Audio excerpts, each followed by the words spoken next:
And the last point I'll make is, look at the flows. Obviously, someone's been buying the gold stocks this year, but I think it's not been what I call ordinary everyday investors, ordinary everyday investment advisors, generalist funds, generalist investors, and so on.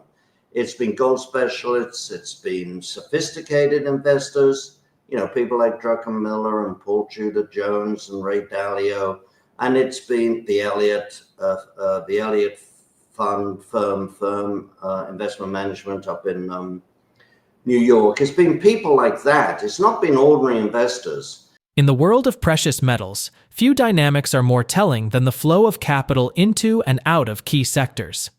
Gold has been resilient for several years now, and while the metal itself has gained significant traction, the equities that traditionally track its moves have, until recently, lagged far behind.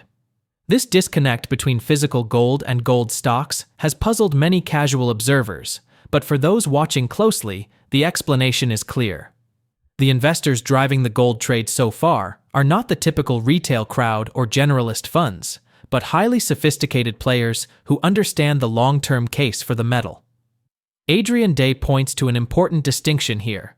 The strength we've seen in gold over the past few years has been fueled largely by strategic buyers, central banks, sovereign wealth, wealthy families in Asia and the Middle East, actors who are concerned about fiscal stability and who seek the safety of physical ownership. They are not looking to speculate in mining equities, ETFs, or leveraged paper vehicles. Their motivation is wealth preservation, and the sheer scale of their purchases has been enough to push the metal higher, even without broad participation from Western investors.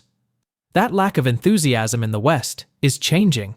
After years of dismissing gold as unnecessary in an environment of seemingly strong growth, low inflation, and a robust dollar, institutional investors are beginning to reassess. Economic cracks are showing, slowing labor markets, sticky inflation, and a dollar that no longer offers the same strength. And importantly, gold has been outperforming equities like the S&P 500 over a multi-year period.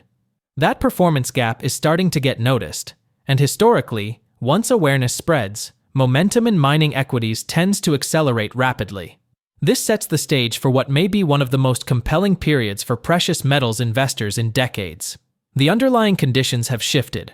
Gold has proven its strength, equities are finally showing signs of catching up, and both the fundamentals and technicals suggest that this is still the early innings of a much larger trend. In today's discussion, Adrian Day digs into several critical points: the changing economic narrative, the role of central banks and sovereign buyers, the performance gap between physical gold and mining equities, and why ordinary investors are just now beginning to return to the sector. His insights highlight why the flows into ETFs like the GDX and GDXJ may signal the beginning of a broader shift in sentiment. Stay with us as we explore these themes in detail, and if you find value in the analysis, don't forget to like this video, subscribe to the channel, and share it with fellow investors who need to be following these developments closely. One of the things that I'm really watching is how the narrative on the economy is changing. And I use those words deliberately because, I think the economy in many ways has been weaker than the narrative for many months now, but the narrative is now changing.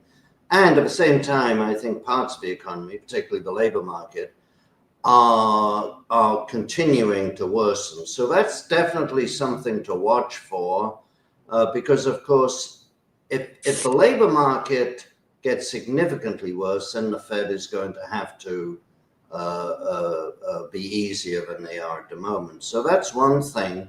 I think another thing that I'm really watching is, the Treasury financing, how that's going. We might talk about that. But yeah, those are some of the things. And I'm also watching very closely, and I know we're going to discuss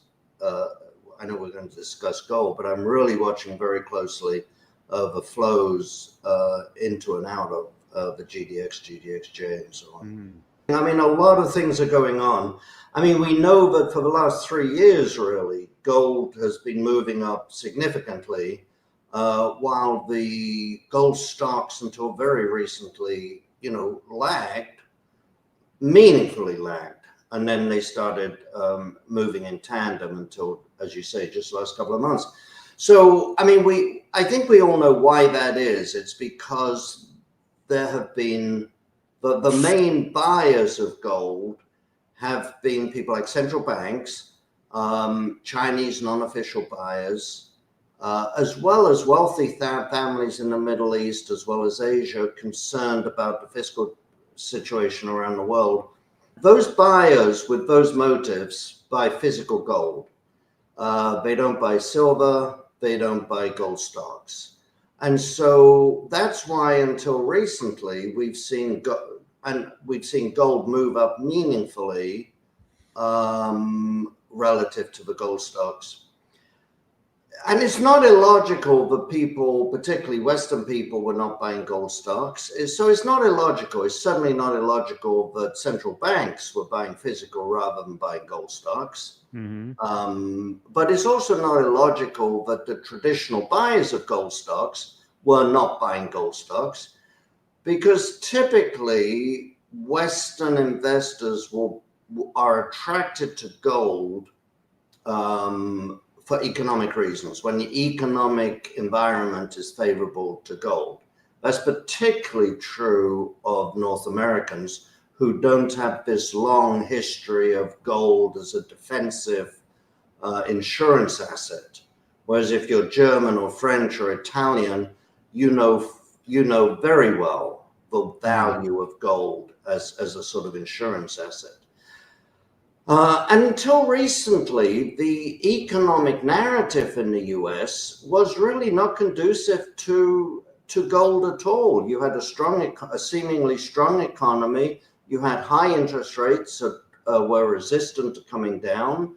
You had apparently low inflation, certainly after COVID. You had inflation that had come down dramatically, low inflation, and you had a relatively strong dollar. Now, I know, of course, that the first half decline of the dollar was the greatest first half decline since 1973 or 1974, I forget which.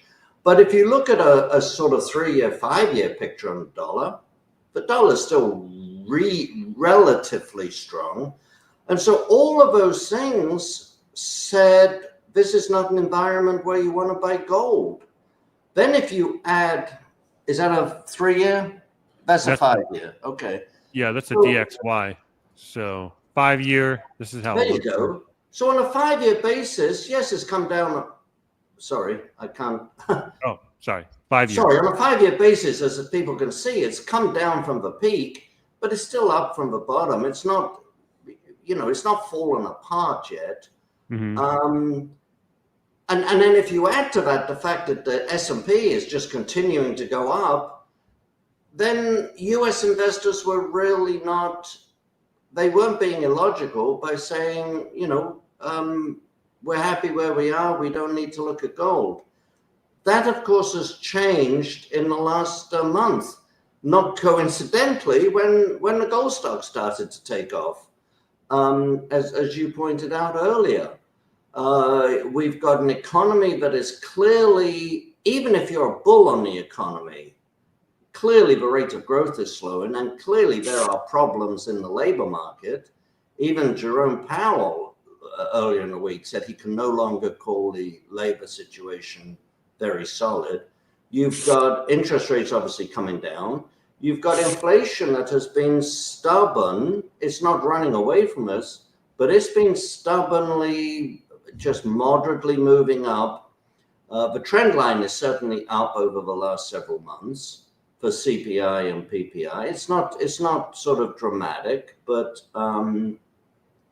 again, it's above where we were before COVID, as your graph shows, and it's also meaningfully above the Fed's own arbitrary target.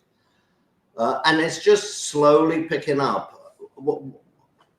That's like the last 4 or 5 months, right? At the end. No, that's like the last 5 years. No, I mean right at the end there when it's picking up. Oh, yes. Is that from last June? Yeah, June. Yeah. June is when it picked up. Right. So basically since last summer, so we've had a year of it not running away from us by any means, but slowly moving up.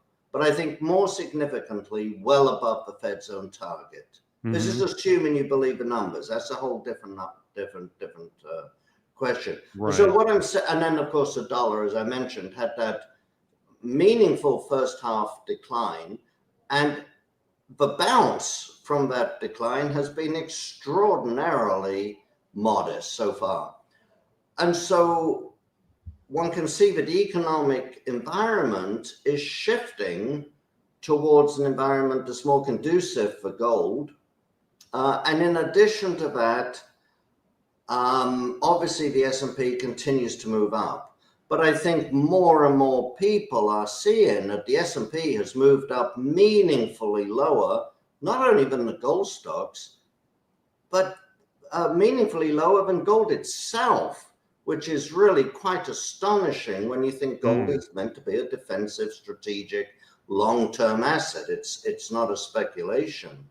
So the fact that gold has well outperformed the S&P for several years, I think that's beginning to get attention. Adrian makes a critical observation about the divergence between perception and reality. For months, the economic narrative in the United States emphasized resilience, strong labor markets, a steady dollar, and manageable inflation. But beneath the surface, the fundamentals were weaker, and that story is finally being acknowledged. As labor markets soften and inflation remains above target, the Federal Reserve faces pressure to pivot. Historically, such conditions have been highly supportive for gold, and the recent uptick in flows into mining equities reflects a recognition that these macro shifts are underway. At the same time, it is vital to understand who has been buying gold during this entire period. Unlike past cycles driven by speculative Western inflows, the current bull market has been sustained by central banks, sovereign funds, and wealthy non-Western families who prioritize physical ownership. Their buying has been steady, large, and strategic. They don't chase price momentum, they accumulate. This means the foundation of this market is far more stable than if it were driven by short-term traders. And now, with Western investors finally beginning to turn their attention back to the sector, the potential for acceleration in both gold and gold equities is significant. So what I'm saying is I think not only is the environment shifting towards one that's conducive for gold, but investors are finally looking at the gold stocks, seeing the performance, seeing the huge margins and the growth in cash flow, which is another thing. I mean, we've had 9 quarters now, 9 consecutive quarters where the gold stocks have produced growth in cash flow greater than any other industry segment. Investors, particularly professional investors, investment advisors, are beginning to recognize that. I mean, from 2008, end of 2008, as the gold stock started to come back from the 2008 decline, until 2011, the margins didn't expand hardly at all. Yeah, I mean, you can see that, and that's just looking at oil. But if you look at all of the cost inputs, the margin hardly expanded at all, even though the price of gold moved up dramatically. I don't want to say that this time is different, but these are exceptional. This is an exceptional period where we're seeing the gold price move up meaningfully over a long time without the cost moving up meaningfully as well. Now, can we also apply the same analysis to silver and silver miners too? Yeah, no, I think so. The big difference with silver, of course, is that there are relatively few pure silver mines. Maybe a quarter of the silver production in the world comes from primary, not necessarily pure, but primary silver mines. So an awful lot of silver is not just a byproduct of gold and copper, but it's also the byproduct of zinc and lead. And so it tends not, silver output tends not to respond very directly, frankly, and certainly not in a short period of time to increases in the price. Again, if you run a lead mine in Bolivia, where 10% of your revenue comes from silver, well, you don't go out and build another lead mine just because the silver price is up. So silver production doesn't respond very well to silver price on the upside and the downside, incidentally, which is one of the reasons that silver prices are more volatile than gold. One of the reasons, but it's more volatile than gold's price. But the analysis of the price having gone up and not the costs absolutely certainly applies. So if you look at the last time gold was up 40%, the gold stocks had 3.6 times leverage. Now we're only like 2.2 times leverage. So, you can look at a lot of things. You can look at the leverage. You can look at the valuations. A lot of things tell us that the gold stocks are still good value with a lot more room to move. And the last point I'll make is, look at the flows. Obviously, someone's been buying the gold stocks this year, but I think it's not been what I call ordinary everyday investors, ordinary everyday investment advisors, generalist funds, generalist investors, and so on. It's been gold specialists. It's been sophisticated investors, people like Druckenmiller and Paul Tudor Jones and Ray Dalio. And it's been the Elliott firm, investment management up in New York. It's been people like that. It's not been ordinary investors. And, most ordinary investors, when they turn to gold, at first, they'll buy the GDX or the GDXJ. And that's what an investment advisor is going to buy. If the dentist in Oklahoma calls his broker, who's a financial advisor at Schwab, and says, I want to buy a little bit of gold, he doesn't say, let me buy Ajax Exploration for you. No, they buy Barrick, Newmont, or the GDX. So if you look at the flows, even while gold was moving up throughout this year, the GDX and GDXJ was seeing extraordinarily consistent outflows. And that's really just changed the third week of August. We just saw the change in flows to inflows in the third week of August. And even there, it's not been steady. The GDX, for example, I'm just looking at my notes, has lost 250 million. That's $250 million in outflows in the last month. I mean, it's quite extraordinary. It's lost $3.5 billion this year. But at least what I'm saying is you can see that in the last month, we've started to see some flows come into the GDX and particularly the GDXJ. And that to me is an indication that ordinary investors, non-specialized, not professional investors, are beginning to move into this sector. What makes this moment particularly powerful is the profitability of mining companies relative to historical cycles. For 9 consecutive quarters, gold miners have reported cash flow growth that outpaces any other industry segment. Unlike in 2008 to 2011, when rising gold prices were offset by surging costs in energy and materials, this time, margins have expanded meaningfully.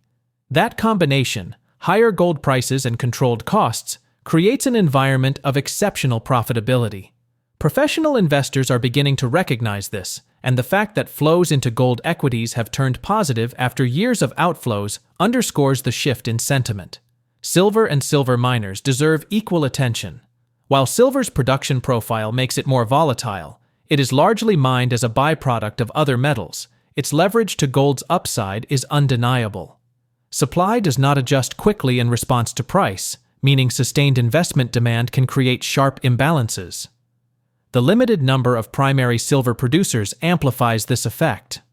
As gold strengthens and draws renewed interest, silver is positioned to follow with even greater force, offering investors outsized returns when compared to gold itself. Another dynamic to consider is the role of leverage within mining equities. Historically, gold stocks have offered 2 to 3 times the leverage of the underlying metal during bull cycles. By Adrian's calculation, we are currently closer to the lower end of that range, suggesting equities have a significant amount of catching up to do. This valuation gap, combined with robust margins and improving flows, suggests the upside for mining equities remains very compelling. Broader macro conditions reinforce this case. the dollar's modest recovery after a sharp decline has failed to regain its former strength. Inflation, while not runaway, is persistently above the Fed's target. Interest rates are beginning to move lower, and equity valuations in the broader market look increasingly stretched. Against this backdrop, gold's outperformance of the S&P is remarkable and telling. When a traditionally defensive asset surpasses equities over multiple years, professional investors take note, and retail money typically follows. Ultimately, this is not simply about short-term trading opportunities. It is about recognizing the profound shift in global capital allocation. Central banks, sovereign funds, and wealthy families have already made their move. Western institutions and ordinary investors are only just beginning to return. The confluence of these forces, structural buying, macroeconomic tailwinds, and improving sentiment, creates a rare window of opportunity for those willing to position themselves early. Thank you for watching, and if you found this analysis valuable, please give the video a thumbs up, share it with fellow investors, and subscribe for more in-depth discussions on gold, silver, and the broader precious metals market. Your support helps bring this research to a wider audience.